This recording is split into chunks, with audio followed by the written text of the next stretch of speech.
பள்ளிகள் தங்கள் பாடத்திட்டத்திற்கு தகவல் தொடர்பு தொழில்நுட்பங்களை அதிகமாக பயன்படுத்தவிருக்கின்றன. அடுத்த 5 ஆண்டுகளில் பாடத்திட்டத்தில் 20 விழுக்காட்டிற்கு அவை பயன்படுத்தப்படும். கல்வி அமைச்சின் தகவல் தொடர்பு தொழில்நுட்ப பெருந்திட்டத்தில் அதன் விவரங்கள் வெளியிடப்பட்டுள்ளன. பார்ப்பதற்கு இது விளையாட்டு போல தெரியலாம், ஆனால் விளையாட்டு அல்ல.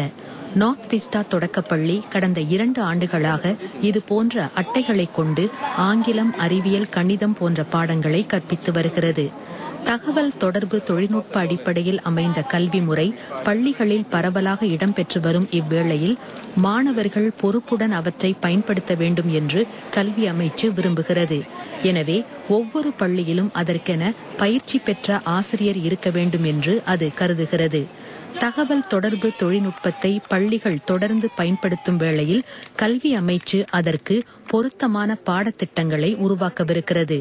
கற்பிக்கப்படும் முறையில் மாற்றங்கள் செய்யப்படுவது போல மாணவர்களின் கற்கும் ஆற்றலை மதிப்பிடும் முறையிலும் மாற்றங்கள் செய்யப்படும் என்று கல்விக்கான மூத்த துணை அமைச்சர் திரு எஸ். ஈஸ்வரன் கூறினார். தகவல் தொடர்பு தொழில்நுட்பத்தின் அடிப்படையில் அமைந்த கற்பித்தல் முறையை மேம்படுத்துவதற்கு கல்வி அமைச்சு திட்டமிடுகிறது.